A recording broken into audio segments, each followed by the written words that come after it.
Hey there, One Thing family. Welcome to this edition of No-vember. For the month of November, I sometimes like to write articles for the 20%er or do a podcast around the idea of saying no. How do we say no so that we can say yes to the stuff that really matters? And my favorite story of saying no actually is one that we told in the book, The One Thing, and it's about Steve Jobs. When Steve Jobs was invited back into Apple after his short period of exile, they had a tremendous number of products. And I'm kind of an old Mac fan, so I remember it. They used to have printers and print cartridges. They put an Apple logo on just about anything you could think of that you would sell in a computer store, all of the different accessories. And so according to different people, you look at his biography, he took the company from building 350 products or selling 350 products all the way down to 10, and in some versions down to 4. He said no to all of that stuff so they could focus and say yes to a few things and actually make great products. The way it's been told is he created a matrix. We will have one consumer portable, and we will have one consumer desktop. We will have one professional portable, and we will have one professional desktop. And you would end up, and you would have the iBook, the iMac, you would have the PowerBook, and the Power Mac. And those 4 products became like kind of the focus of all of their attention. So did all of that saying no actually pay off? So I had some fun. Thank you to our AI friends like ChatGPT and Perplexity doing a little research. You go all the way back to December of 1997 when he was making these decisions. Know how much Apple stock was worth? About 10 cents a share. If you had invested $100 then, do you know how much that would be worth today? That would be worth over $57 million when you account for all of the appreciation of the value of the stock, all of the different splits that have happened along the way. That $100 bet on Steve Jobs saying no to all the things so they could say yes to a handful and be truly great would have paid off. I don't even know what the ROI is at. $100 becomes over $57 million. So that's the power of saying no. When we say no to the stuff that doesn't matter, we can focus on the stuff that does matter. So that's why we're going to have this special edition of the podcast. Call it the No-vember. We're putting the no in November with this edition. And I'm going to walk you through different techniques, 11 for saying no, often without actually saying the word no. So let's dive in.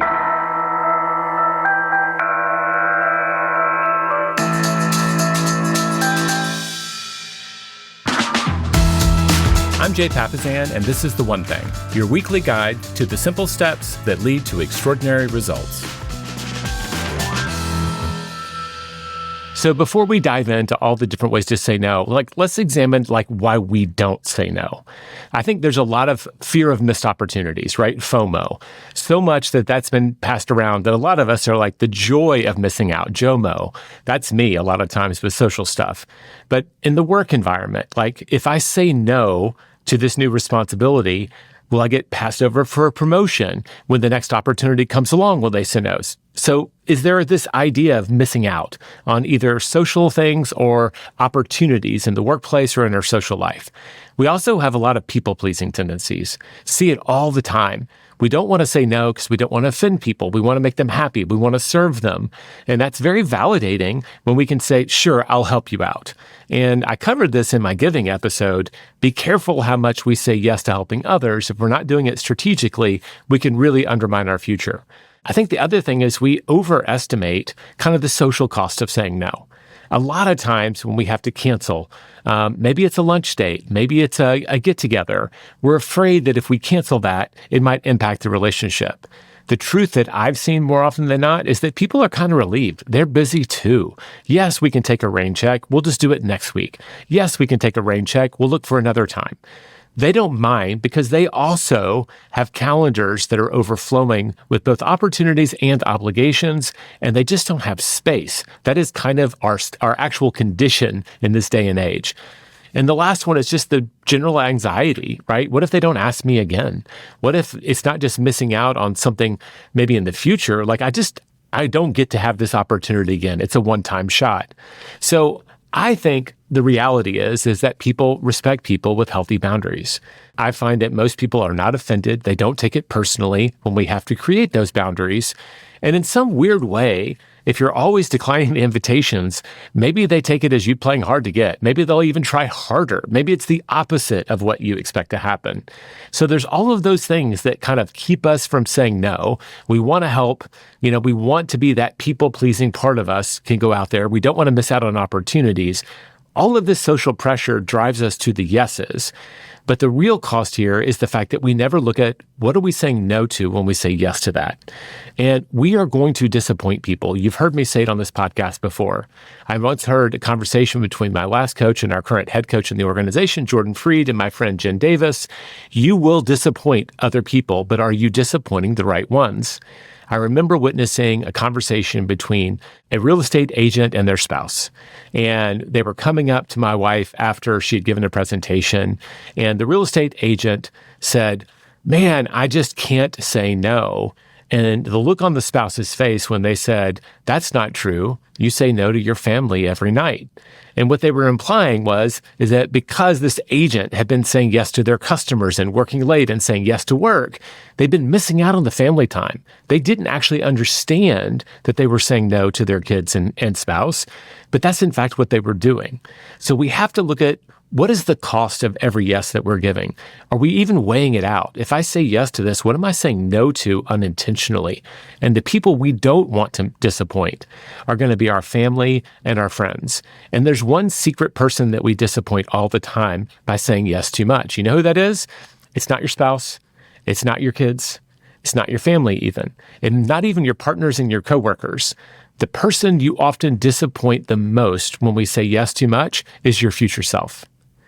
You are undermining your own dreams and your own ability to move forward by constantly saying yes to others. We often end up saying no to ourselves. I've done this. I've looked up and I've checked all the boxes. I'm going to be a good husband. I'm going to be a good father. I'm going to be a good boss. I'm going to be a good coworker. Check, check, check, check. And at the end of the day, the things that I've actually said no to in order to say yes to those were hobbies, downtime, friend time, the stuff that actually fills me up. I've been through that. We all have. So take it from someone who's been down that path. Be careful what you're saying no to when we go out there and say yes to everything. And here's the final thing. If you say yes to everything, you're saying effectively no. Because you can't serve everyone. You can't say yes to everything and do everything. When you try that, you will fail. You're going to be letting people down, but you're going to be letting down people in a different way. You didn't say no up front. You're actually just failing at the task you said yes to. You're late, it's incomplete, it's not as good as it could have been, and that creates its own cycle. So let's get past this idea that there's the problem with saying no, that it's unmoral, unethical, or antisocial behavior, whatever that might be, that story that you're telling yourself in your head. Saying yes is great, but it has to be done really, really consciously. And we need to protect the few yeses that belong in our life, our one thing, our core relationships, our spiritual life, those big circles of our life that we need to attend to. Those are the things we want to say yes to, and we need to surround them and protect them with no's, just like Steve Jobs did. Man, if you can imagine how much more valuable Apple became, how much more enjoyable can our life become? How much more fulfilling can it become when we're saying yes to the right things and no to everything else? So the opportunity cost framework, right?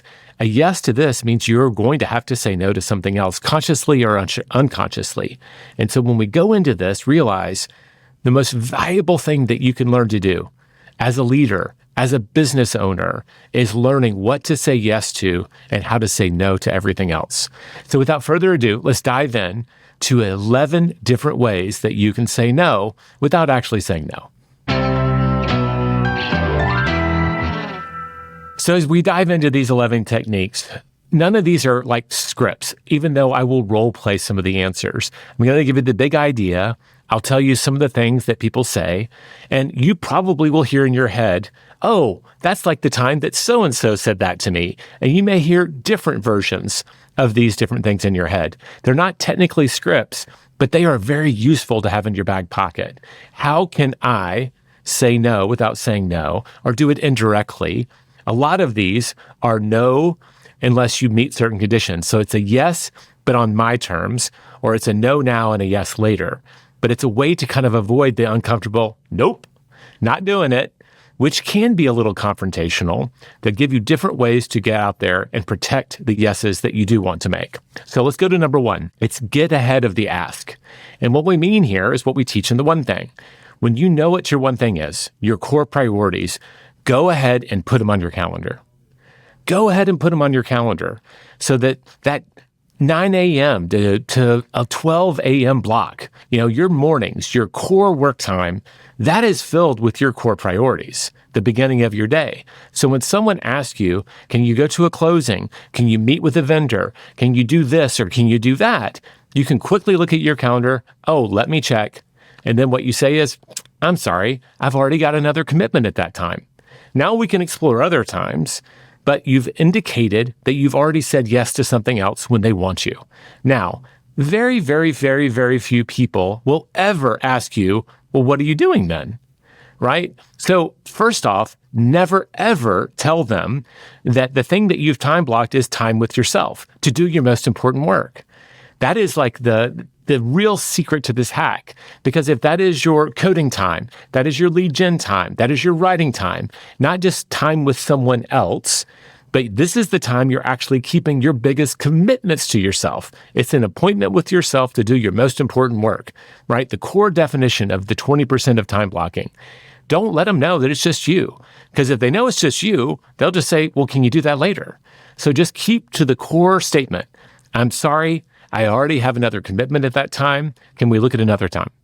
And 99 times out of 100, you have dodged that moment. You can stay focused on your 20%, and you can say yes to that at a time that is convenient to you.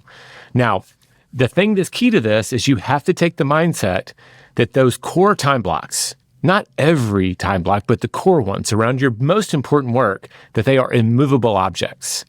If you don't adopt this attitude, what you will do is, oh, I was supposed to be doing this at that time, but I bet I can do it another time. You start making concessions. So just stick to the core truth. You've got those time blocks on your calendar. They are the big commitments you're making to your future self, and probably through that to your family, right? And to your loved ones, because when you're successful, everything else goes better. There are really high stakes here if you stop and think about it. You are going to keep those commitments. Those commitments matter, and you got them on the calendar ahead of the ask. So number 1 is get ahead of the ask. You're going to time block your big commitments, the things that you're truly saying yes to, before people ask you for that time. And then you're going to protect it. Those are the things that you will absolutely not move unless something is truly, truly, truly an emergency. That is getting out of the ask. Let's move to number 2.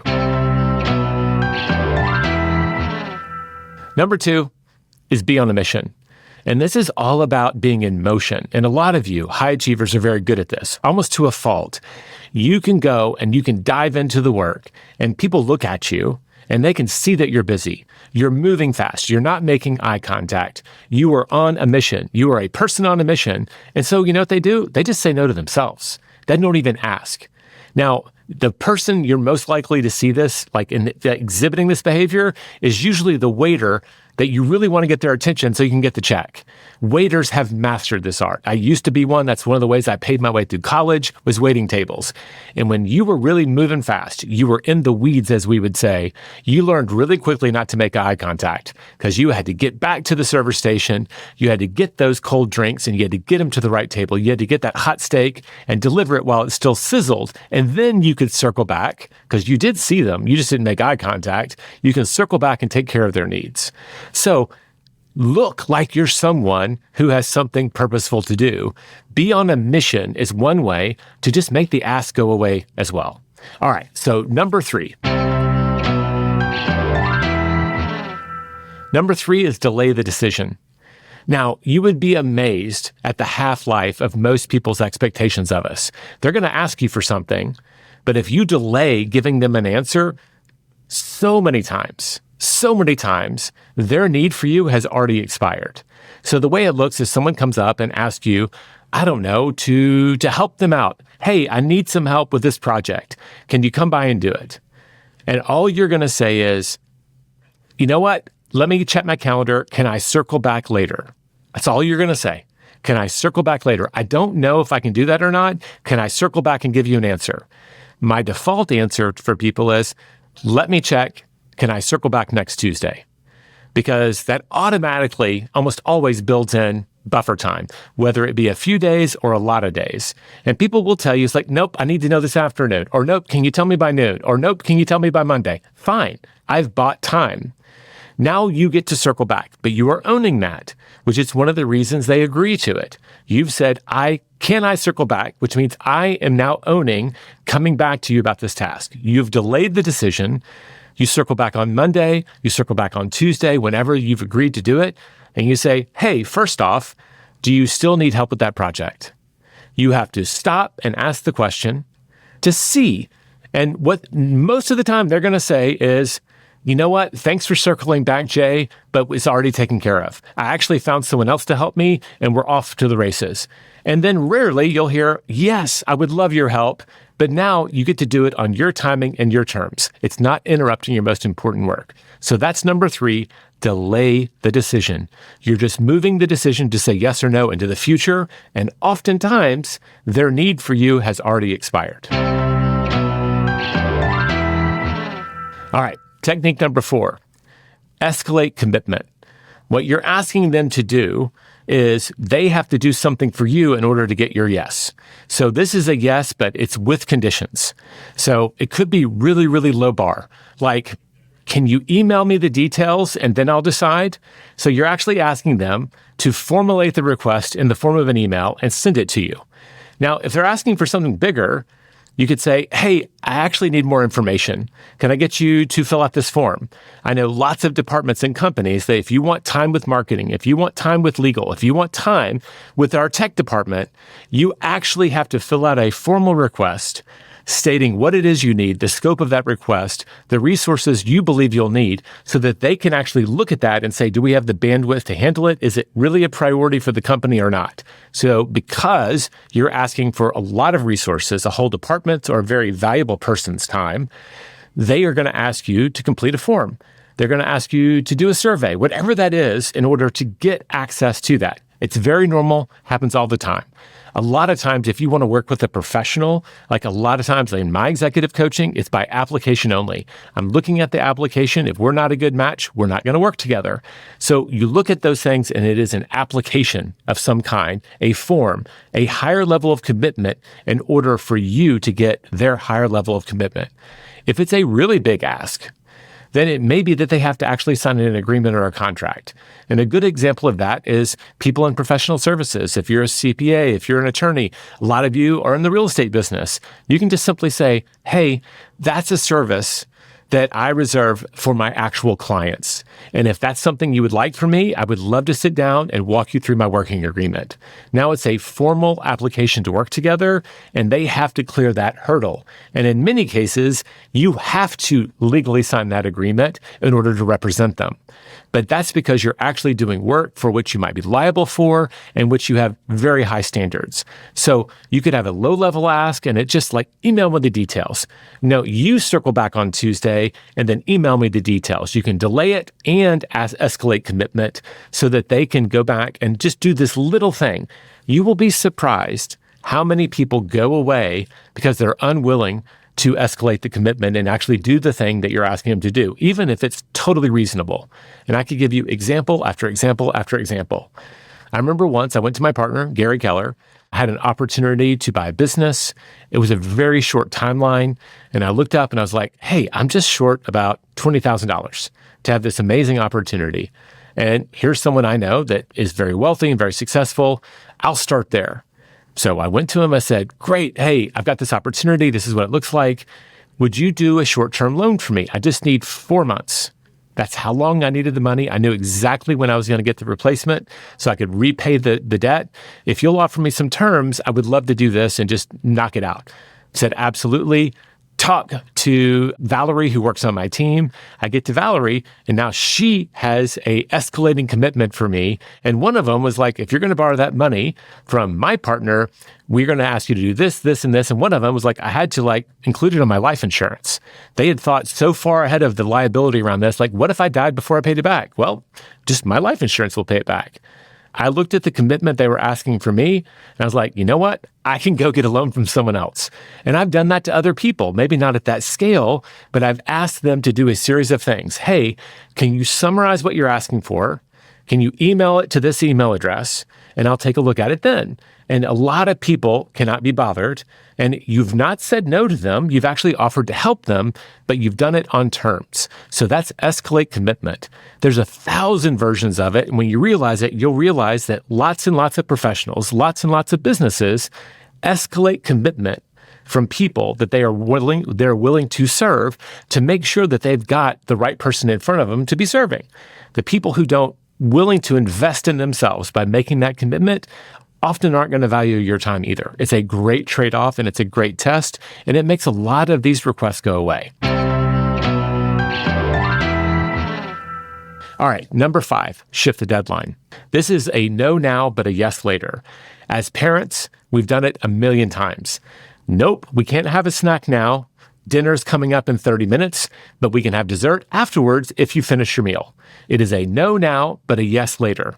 Like if you're old enough to remember the gone fishing signs, that was a no now, but a yes later. Our store is literally closed. In small towns, you'll see it. It's closed for lunch. I'll be back at 1. That is a no now, yes later. They have carved out space for something else they need to do, but they've set the expectation of when you can get their time.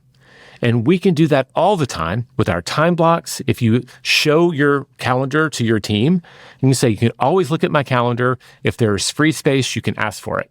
But now you've blocked the time that you need to do your most important work. It's a no to the times that don't matter to you, but a yes to the times that will work for you.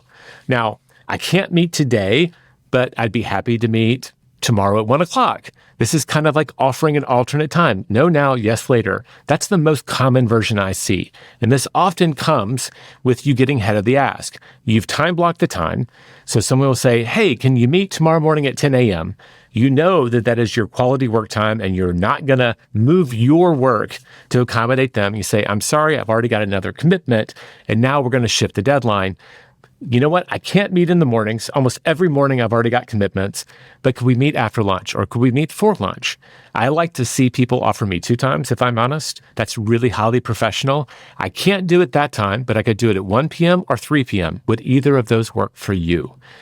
Shifting the deadline allows you to control your time while still offering to say yes to them, but on the terms that work for you and your schedule. All right. Number 6, we're going to do this one and then we're going to go to break. So align on the priority. This is one that we created just for people who may not be in the position to actually say no. So imagine it's your boss coming up to you, right? Or your boss's boss and asking you to do something. This technique is to make sure, are we actually doing the thing that we need to do right now? Because you're asking me to do something that is in kind of it's against the rules of what you said that I was supposed to do before. So you're just checking in with a question. So sometimes we just can go back and say, absolutely, I'd love to help. But we agreed earlier this week that we had a deadline of Friday to do X. Is that no longer a priority? Is this the new priority? You're just checking in. You're getting aligned on priorities. Because sometimes, you know this if you're a business owner, hey, things turned around. That thing that we talked about on Monday, it's not important now. This new thing, it's really important. As long as this is not hallucinated urgency, which is something we see a lot from leaders and business owners, right? You just want it done fast, and that's just for you. But if you actually answer in terms of priority as the business owner, you might say, you know what? You keep doing what you're doing, and we will circle back to this later. You may move the deadline for them if you're the boss. So ask, is this really the priority? But you try to be specific. Hey, I thought we were supposed to be focused on this right now. Is that no longer true? Now, I'll give you a specific example. I remember we were promoting an event, and one of my coworkers was really unhappy with the way it was going. It's like, you know what? I'm going to write the invitation email myself. And he's like, let's do it. So we're sitting there, we're staring at the screen, and we are doing the job of our marketing department. And I'm very aware of it. And our job was to do something else at that time. And I just remember asking the question, hey, so-and-so, if this marketing email fails, then who's at fault? And I just waited. And they paused and they said, you know what? Let's let marketing do this. Because it wasn't that they were dodging accountability. What they really wanted was the department who owned the responsibility to also get the accountability, whether it worked or not, or the reward if it did. But that impatience that we sometimes see in the workplace to jump in and do other people's work, a lot of times you're sabotaging the whole system. So align on priority. Is this really the work that we should be focused on?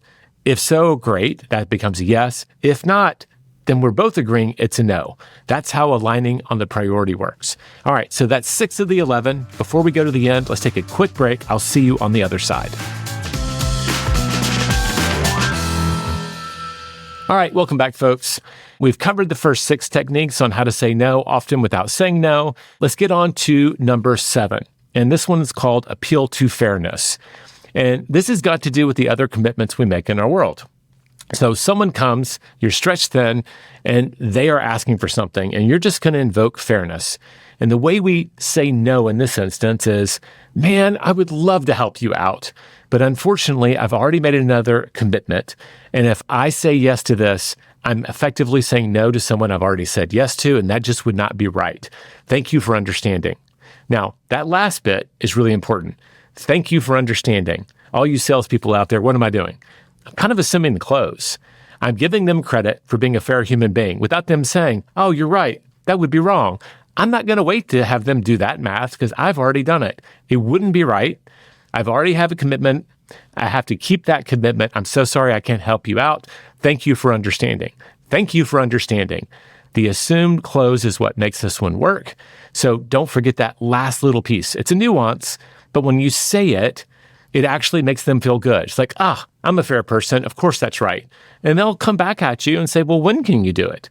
Now you can look at your calendar. You can look at your commitments and you can say, you know what? I think I'm going to be coming up for air next Tuesday. This project's going to be over. Do you want to talk then? You don't have to say yes later. We can delay the decision, right? We've already covered that one. We've already appealed to fairness. They've agreed. Now we can delay the decision until after that period's over and we can revisit what they're asking us. It may be that you have new responsibilities.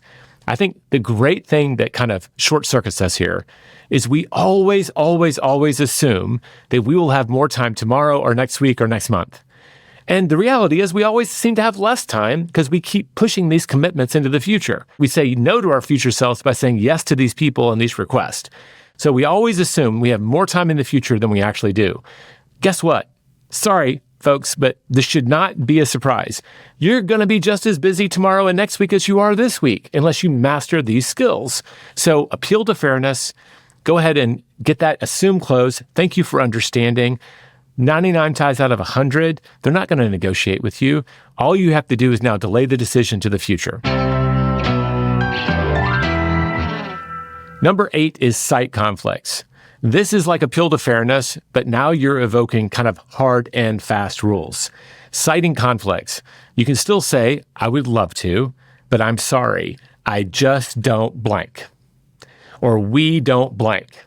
Or in our family, we don't do this. What you're doing is reminding people or informing them that there are hard rules around these things. And if they are real rules, right, we want to be honest about this, it works all the time. Now, a common example will be like, hey, I'm sorry, but we only pay invoices on the 15th and the 30th of the month. We'll have to wait until then. I've had people, as a business owner, ask for advances. I'm sorry, we only pay out on the 15th and the 30th. There's a reason for that. That system works. We don't end up double paying people. We have a time to accumulate the right amount of payroll so we can pay people, right? It is a system and people understand that. It could be as simple as, hey, folks, no cell phones at the table. We've agreed to this. This is the rule that we've agreed to or we set as a family. So what are the rules that you can assert in your life that you can then evoke later? You're going to cite conflicts. I'm sorry, I won't violate commitments I've made to my family. I'm sorry, I've agreed to be my child's soccer, basketball, volleyball coach. I can't do that because I already made this other commitment. But this is not just kind of a soft commitment where I've already said yes to someone else. This is now I won't violate a rule. I won't violate a hard commitment. So this is just an escalation of the last one, but it is highly effective. I will tell you personally, I love it when people use this one on me. I am so sorry, Jay. I would love to do that podcast, but I'm going to be on vacation with my family. We'll have to do it at another time. Pat Flynn, one of my heroes, was exploring speaking at our One Thing Summit. And I was really, really excited that he might come and speak for us. But he told me right off the bat, he goes, I have to wait and find out when my kids' band practice is. Because when they have band performances, I don't miss them. I don't miss them. And you could tell from the way he said it that this was a hard rule in his life. And it wouldn't be personal. It's not about him saying no to me or no to the event. But he had already said yes to something, and it was a rule for his life, and he was not going to violate it. Guess what? I was disappointed he couldn't do it, but I respect him even more for doing it that way. We tend to respect people that have healthy boundaries in their life. It's not something that we might disappoint us, but it's not something that we disrespect in any way. So never get afraid of citing conflict if they're around true rules, especially if they're tied to your core values. Batch decisions. This is a kind of advanced way to delay the decision. And I do it all the time. Because what I've found is that when I make commitments on the fly, I almost always violate and make the wrong commitments, or I get in conflict with other commitments I've made. So I always batch decisions around my calendar. If any of you have ever tried to DM me on social media, on LinkedIn or Instagram, if you've sent me a cold email or a cold text, you will get often a standard response. This is a good hack. If you are on your phone and you type TY, what does that do? It doesn't matter if you're Android or Mac. It's going to translate TY to thank you, right? That is an automated process. Did you know on any phone system, you can create your own little shortcuts? So I created one called No Social, all squeezed together on one word, as one word. So there's no chance I'm ever going to type that by accident, but No Social, if someone has DM'd me a request for my time, will you appear on my podcast? Will you speak at my event? Could you meet with me to possibly explore coaching together? Whatever that is, even if it's an opportunity for me, my response is going to be some form of the following. I'll type in No Social and it auto-populates like a short paragraph. Hey, thank you so much for reaching out. I'm really trying to avoid making commitments via text or social media. Please email me at this address, and I give them the work email, and then I will get together with my team.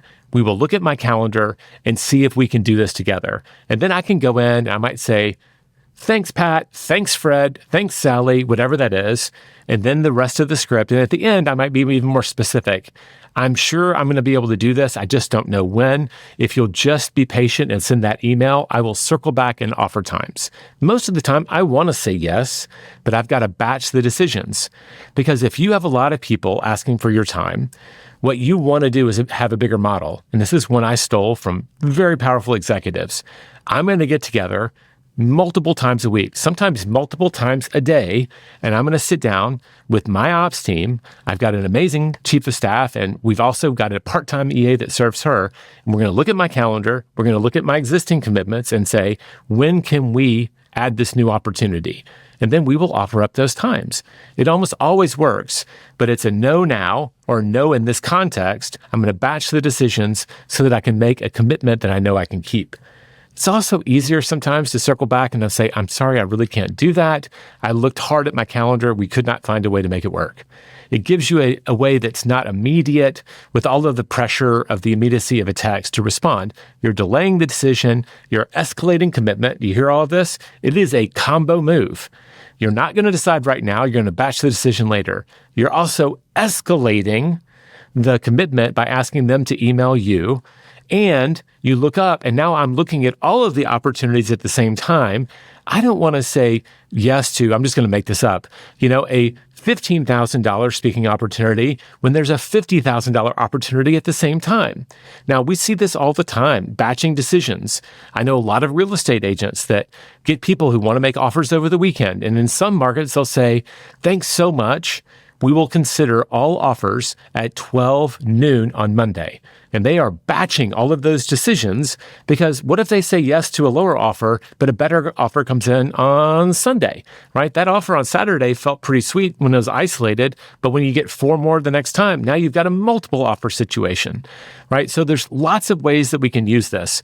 All of those calendar invitations, all of those party invitations, batch them. Batching decisions allows you to make better choices with your time. It is a great way to say no without saying no because it involves all of those escalations. You're delaying it, you're asking them to do a little bit, and you're getting to do everything together so you make the best possible decision.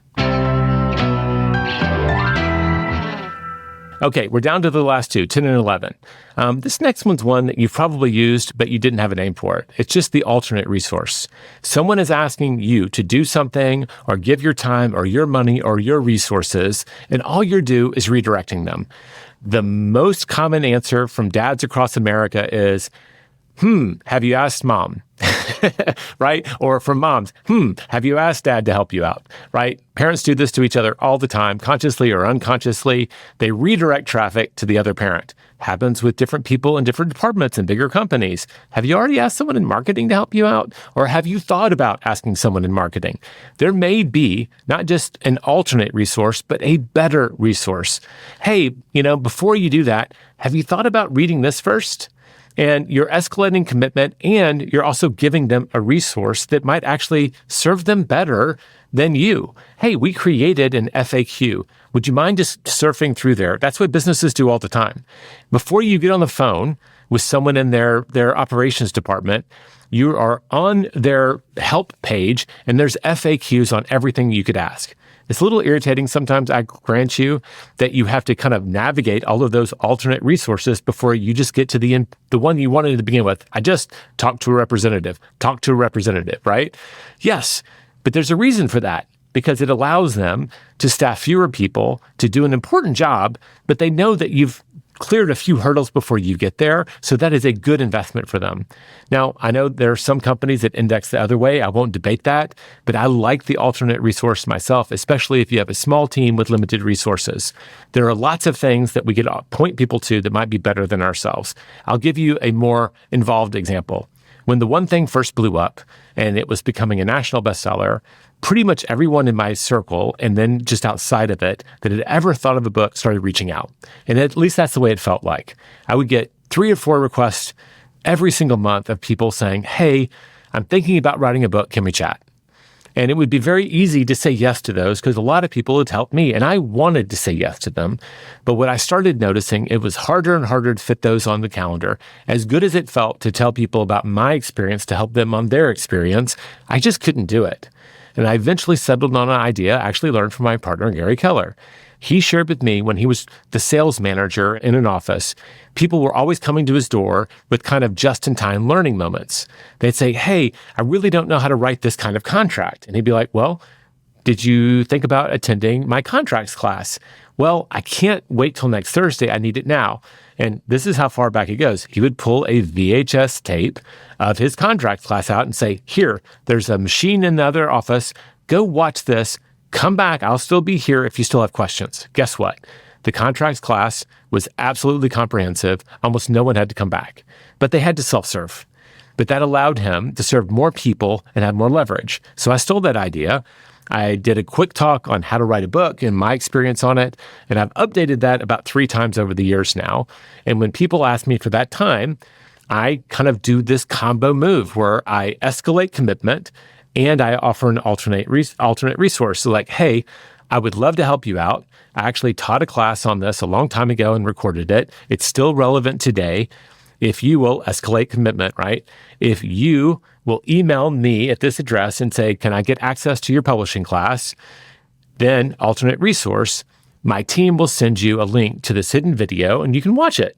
Awesome. And if you still have questions, escalate commitment again, email us again, and then I will offer up 30 minutes on my calendar, but now we'll both be talking about the same things. I won't have to educate you on everything. For me, it's far more leveraged. It's a strategic yes that I put all of these different barriers in place.